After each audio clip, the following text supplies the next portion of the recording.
ये लोग तो कहते थे मोदी चाय बेचेगा, संसद कभी पहुंच नहीं पाएगा। आज सोनिया गांधी मोदी के सामने हाथ जोड़ के खड़ी हुई है। ये वही व्यक्ति हैं जो मोदी को मौत का सौदागर बोलते थे। हाथी चले बाजार, कुत्ते भौंके हजार, उन्हीं में से कुछ ये उसी श्रेणी के कुत्ते हैं, इन्हें भौंकने दो। लेकिन नेहरू का विजन था 1962 युद्ध में कैलाश मानसरोवर को भी बंजर भूमि बता के हमारे देव स्थान को, हमारे पूजनीय स्थान को बंजर भूमि बता के कैलाश मानसरोवर चीन को दे देना। ये था इनका विजन कि नेहरू तेरा सर गंजा है, वो भी बंजर है, अपने सर को भी काट के और हम सबके सर को भी काट के जो बंजर जमीन है हमारी चीन को दे दे। इनका क्रेडिट लो।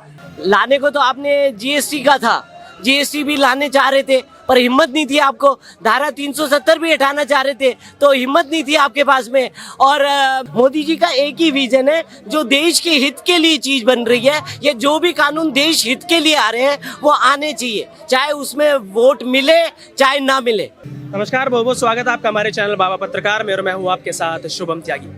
संसद का विशेष सत्र चालू है जिसका आज तीसरा दिन है, जिसमें पीएम मोदी की नेतृत्व वाली भारतीय जनता पार्टी ने महिलाओं को लेकर एक बिल पेश किया है जिसमें संसद में 33% आरक्षण रिजर्व कर दिया गया है। अब इस पूरे मामले को लेकर जनता की क्या राय है ये उन्हीं से जानते हैं। सर, संसद में बिल आया है महिला आरक्षण को लेकर, महिला सशक्तिकरण को लेकर, इस पर सबसे पहले आपकी राय क्या है? मेरी राय तो यह, पहले तो माताओं बहनों को प्रणाम है। और ये वो देश है, सनातनी देश है, जो मातृशक्ति को पूजता है। ये हमारी ही सनातन संस्कृति है। स्टालिन ध्यान से सुन लेना, जिसमें लक्ष्मी को पहले रखा जाता है फिर नारायण का नाम आता है। ये हमारी संस्कृति है जिसमें जय सीताराम बोला जाता है, माता सीता को पहले रखा जाता है फिर प्रभु श्री राम का नाम आता है। ये हमारी ही संस्कृति है जहाँ पे साल में 2 बार नवरात्रे आते हैं और माताओं के रूप में पूजा जाता है लड़कियों को, कन्याओं को। और ये हमारी ही संस्कृति है कि जब नई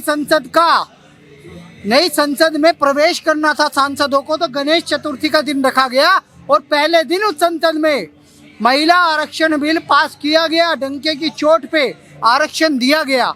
तो ये भारत के लोगों के लिए गर्व की बात है। और ये जरूरी नहीं है कि कोई महिलाओं के बारे में सोचे। भारत का पुरुष तत्व, भारत के पुरुष भी, भारत के प्रधानमंत्री, गृह मंत्री, भारत नरेंद्र मोदी सरकार का जो कैबिनेट है वो भी महिला आरक्षण के लिए संजीदा है। उन्होंने सबकी राय ली और ध्वनि मत से ये बिल पास हुआ है। महिलाओं को आरक्षण दिया गया है और संसद में सीटें बढ़ेंगी। मैं स्वागत करता हूँ मोदी सरकार के इस डिसीजन का। और सबसे बड़ी बात है कि सबने इसमें सहयोग किया। चलिए, जिस तरीके से विपक्ष ने आरोपों का सिलसिला जारी कर दिया है, कहा जा रहा है कि ये जो बिल पेश किया गया है 2029 से पहले लागू ही नहीं हो सकता, ये तो सिर्फ वोट खींचने के लिए एक तरीके से एक और जुमला फेंका गया है। देखिए, किसी के कहने से क्या होगा। ये लोग तो कहते थे मोदी चाय बेचेगा, संसद कभी पहुंच नहीं पाएगा। आज सोनिया गांधी मोदी के सामने हाथ जोड़ के खड़ी हुई है। ये वही व्यक्ति हैं जो मोदी को मौत का सौदागर बोलते थे। सुप्रीम कोर्ट ने क्लीन चिट दे दी। 2002 से लेके अब तक मोदी जी पे आरोप लगाया, अब जाके मोदी जी को क्लीन चिट मिला है। ये तो वही लोग हैं जो हिंदुओं को गाली देते आए हैं, भगवान श्री राम के अस्तित्व को नकारते थे। ये 2007 में कांग्रेस ने हलफनामा दिया। ये राम सेतु को काल्पनिक बताते थे, एडम डैम कह के महाराम सेतु को तोड़ने का षड्यंत्र करते थे। तो इनके कहने से कुछ नहीं होगा। हाथी चले बाजार, कुत्ते भौंके हजार, उन्हीं में से कुछ ये उसी श्रेणी के कुत्ते हैं, इन्हें भौंकने दो। लेकिन मोदी जी डंके की चोट पे श्री राम मंदिर भी बना रहे हैं। 22 जनवरी 2024 उसकी तारीख है। मंदिर वहीं बनेगा, डंके की चोट पे बन रहा है। 370 हट गई, अब वहाँ तिरंगा फहराया जा रहा है। विपक्ष के नेता राहुल गांधी भारत जोड़ो यात्रा कन्याकुमारी से कश्मीर ले जाके करते हैं, तो वहाँ पे तिरंगा देख के आते हैं। देखो, पहले मेरे कांग्रेस का काल था, तब यहाँ पे अकाल पड़ा हुआ था, कोई राष्ट्रवादी नहीं दिखता था। ISIS के झंडे फहराते थे, नारा तकबीर, अल्लाह अकबर, याली गाली चाली के नारे लगते थे। कश्मीरी पंडितों को मारा जाता था कांग्रेस के काल में। मोदी सरकार ने 370 हटाई कि नहीं हटाई? बिल्कुल वैसे ही महिला सशक्तिकरण के लिए बिल पास हो गया।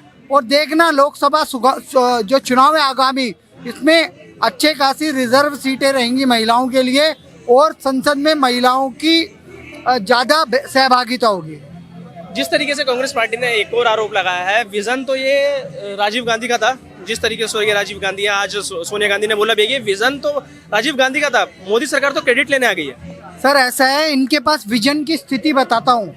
नेहरू का विजन था 1962 युद्ध में कैलाश मानसरोवर को भी बंजर भूमि बता के हमारे देव स्थान को, हमारे पूजनीय स्थान को बंजर भूमि बता के कैलाश मानसरोवर चीन को दे देना, ये था इनका विजन। नेहरू का विजन। चंद्रयान का क्रेडिट लेने तो आ जाते हो तुम, इसरो का क्रेडिट लेने आ जाते हो तुम। अब महिला सशक्तिकरण का क्रेडिट लेने 15,000 तमिलियन मरे थे, उसका क्रेडिट कौन लेगा? बड़ा पेड़ गिरता है, धरती हिलती है, 8,000 से ज्यादा सिख मार दिए गए, टायर डाल के मार दिए गए, उसका क्रेडिट राजीव गांधी को देते हैं हम शाहबानों के साथ हुए अत्याचार का क्रेडिट राजीव गांधी को देते हैं। तुम इन चीजों का क्रेडिट लो। तुम क्रेडिट लो जो संसद में महावीर त्यागी जी ने कहा था कि नेहरू तेरा सर गंजा है, वो भी बंजर है, अपने सर को भी काट के और हम सबके सर को भी काट के जो बंजर जमीन है हमारी चीन को दे दे। इनका क्रेडिट लो। इंदिरा गांधी से इमरजेंसी, एक और मुद्दा उठ के आ रहा है संसद में कि सोशलिस्ट और सेकुलर वर्ड भारत के नई संसद में जो संविधान की प्रति रखी गई है उसमें नहीं है, तो भैया होना भी नहीं चाहिए। 1975 में इमरजेंसी लगी, 18 महीने की इमरजेंसी थी, विपक्ष था नहीं, जेलों में पड़ा हुआ था। उस समय 42वां संशोधन किया और उसी समय पे तुमने क्या किया? सेकुलर वर्ड डाला, उसके औचित्य कुछ बनता ही नहीं है क्योंकि लोकतांत्रिक प्रक्रिया से वो डाला ही नहीं गया। मुसलमानों के वोट बैंक को खुश करने के लिए गया। All India Muslim personal law board का क्रेडिट दो इंदिरा गांधी को, मदरसों की फंडिंग का क्रेडिट दो नेहरू को, और शाहबानों पे अत्याचार का क्रेडिट दो राजीव गांधी को, वक्फ बोर्ड का क्रेडिट दो कांग्रेस को, प्लेसेस ऑफ वर्शिप एक्ट का जो वो है दमका दो नेहरू ये कांग्रेस सरकार को, पीवी नरसिम्हा राव आदि को। लेकिन और जो अच्छे काम हो रहे हैं उनका क्रेडिट दो मोदी जी को, और ये होते रहना चाहिए। महिलाओं को प्रणाम है, मोदी जी के प्रयास को नमन है, और ऐसे ही मोदी सरकार आगे बढ़ती जाए। मैं लोकसभा चुनाव के लिए ये अपील करता हूँ कि भारत की महिलाएं एक मुश्त वोट दें भारतीय जनता पार्टी को। मोदी जी को इस बार 400 सीटें जिता के भेजे, आपके हित के और काम होंगे। अब की बार तीसरी बार मोदी सरकार, अब की बार 400 पार। चलिए मेरा आखिरी सवाल आपसे, जिस तरीके से आरक्षण की रिजर्वेशन की बात की गई है, ओवैसी साहब ने सीधा बोल दिया कि वो इसका समर्थन नहीं करेंगे। अब वो आरक्षण में भी आरक्षण मांग रहे हैं ओबीसी के लिए और मुस्लिम माइनॉरिटी कोटा के लिए, उस पर क्या कहना चाहेंगे? देखो, शफीकुर रहमान बर्क तो कह रहे हैं नमाज पढ़ने की जगह भी होनी चाहिए। मुसलमानों के तकिया कलाम से देश नहीं चलेगा। तुम्हारे फतवे वाले जमाने चले गए, और तुम्हारे पहले फूफा नाराज हो जाती है, आजकल बुआ भी नाराज हो रही है। तो देखो भाई, लोकतांत्रिक प्रक्रिया से अभी पास हो गया है, कोई संशोधन होगा तो देख लेंगे। मुझे नहीं लगता कोई संशोधन की जरूरत है, लेकिन ध्वनि मत से पास हुआ है। अभी जैसी व्यवस्था है चलने दो, आगे देख लेंगे। मुझे नहीं लगता कि किसी और रिजर्वेशन में रिजर्वेशन की जरूरत है। चलिए सर, मैं आपसे जानना चाहूंगा, जिस तरीके से महिला आरक्षण को लेकर बिल लाया गया है संसद में, लोकसभा में, इस पर आपकी क्या राय है? देखिए, बहुत ही अच्छा कदम है मोदी जी का, और देखिए होना भी चाहिए। ये बिल बहुत ही काफ़ी सालों से पेंडिंग चल रहा था। 96 में भी इसे देवगौड़ा जी की सरकार लेके आई थी, तब भी ये पारित नहीं हुआ। एक्चुअली क्या होता है, महिलाओं के मुद्दे पर ना जितने भी लोग हैं ना, वो राजनीति करना शुरू कर देते हैं। अटल जी की सरकार में भी 4 बार अटल जी ने 4 बार इसको लाने की कोशिश करी, और अटल जी ने कहा महिलाओं को सशक्तिकरण होना चाहिए, महिलाएं एम्पावर होनी चाहिए। पर क्या हुआ है, ये मोस्टली कारण क्या होता है कि ये जो क्षेत्रीय पार्टियां हैं ना, वो हमेशा क्या करती है, क्षेत्रवाद के हिसाब से, जातिवाद के हिसाब से इसको भटकाती है, अटकाती है। कांग्रेस पार्टी कह रही है 2010 में पहले ही ये बिल लेके आ गई थी पार्टी, ये तो क्रेडिट लेने आ गए हैं बीजेपी वाले। अच्छा, तो क्या होता है, ये अगर उन्होंने लाया तो हिम्मत क्यों नहीं दिखाई भाई? लाने को तो आपने जीएसटी का था, जीएसटी भी लाने चाह रहे थे, पर हिम्मत नहीं थी आपको। धारा 370 भी हटाना चाह रहे थे, तो हिम्मत नहीं थी आपके पास में। और 3 तलाक का मुद्दा भी हटाना चाह रहे थे, पर हिम्मत नहीं थी आपके अंदर। तो कहने के लिए हर काम के लिए हिम्मत चाहिए, और वो हिम्मत मोदी जी के अंदर ही है, जो करके दिखाते हैं कामों को। कागजों में खाना पूर्ति नहीं करते। तो उन्होंने जो भी काम करे ना, और जो भी काम उन्होंने अपने हाथ पे लिए, वो सारे कंप्लीट काम करके दिखाए। चलिए, मैं एक आखिरी सवाल पूछना चाहूंगा, थोड़ा मुद्दे से हटके होगा। आप जिस तरीके से अब कांग्रेस पार्टी कहीं ना कहीं आम आदमी पार्टी की तर्ज पर चलने लगी है, जैसे आम आदमी पार्टी की तरफ से बोला जाता है पढ़ा लिखा नेता होना चाहिए, पढ़ा लिखा प्रधानमंत्री होना चाहिए, वही रहा कांग्रेस पार्टी ने लाभ लिया। उसके बाद अब क्रेडिट लेने की जब राजनीति की बात आती है तो केजरीवाल साहब सबसे पहले प्रेस कॉन्फ्रेंस लेके आ जाते हैं कि हमने ये कर दिया, हमने वो कर दिया। अब सेम चीज़ कांग्रेस की तरफ से की जा रही है। कांग्रेस ने सीधा बोला है कि ये जो बिल था ये हमारी सरकार में आ गया था, इसका क्रेडिट हमें जाना चाहिए। तो क्या अब क्रेडिट लेने की राजनीति चालू हो गई है और कांग्रेस खत्म होती जा रही है, कहीं ना कहीं अपना वर्चस्व बचाने की कोशिश कर रही है? बिल्कुल, आपने सही कहा कि कांग्रेस खत्म होती जा रही है। और जो मोदी जी का विजन भी है, मोदी जी चाहते भी है कि कांग्रेस मुक्त भारत होना चाहिए, क्योंकि कांग्रेस ने 60 साल जो है ना देश को खड्डे में डुबाने का काम करा। और कांग्रेस ने करा हिंदू मुस्लिम करते रहे।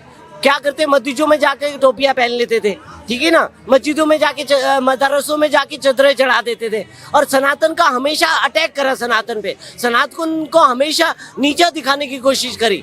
अब उन्हें पता चल रहा है 2014 के बाद में मोदी जी ने बताया कि सनातन भी कोई चीज है, सनातन भी कोई चीज है। अब देखिए ना, अलायंस ने क्या करा, अलायंस के जितने डीएम के उदय स्टालिन क्या बोल रहे हैं, सनातन कोरोना से तुलना कर रहे हैं, कोविड से तुलना कर रहे हैं, मलेरिया से, डेंगू से कर रहे हैं। तो कहने का मतलब एक चलन चल पड़ा है कि सनातन को ना किस तरह से बदनाम करा जाए, किस तरह से बदनाम करा जाए। चलिए आखिरी सवाल, 2024 के इलेक्शन में क्या ये दाव सही साबित होने वाला है भारतीय जनता पार्टी के लिए?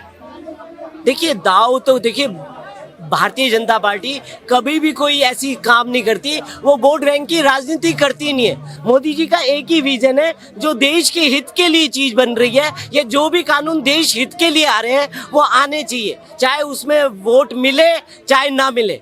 वोट बैंक के लिए बीजेपी कभी काम नहीं करती। उनका एक ही ध्येय है कि मेरा देश आगे बढ़े, और किन चीजों से मेरा देश आगे बढ़े उसके लिए काम करती है मोदी सरकार। चलिए सर, बहुत बहुत धन्यवाद आपका। तो जिस तरीके से संसद के सत्र के शुरुआती दौर में पीएम मोदी ने कहा था कि ये जो सत्र है ये ऐतिहासिक फैसलों को लेकर होने वाला है, अब इसमें एक कदम तो आगे बढ़ा लिया गया है, महिलाओं को आरक्षण 33% दे दिया गया है। अब आने वाले समय में देखने वाली बात यही होगी कि क्या नई लोकसभा में, नई संसद में ऐसे ही और कितने बिल लाए जाते हैं। बहुत बहुत धन्यवाद।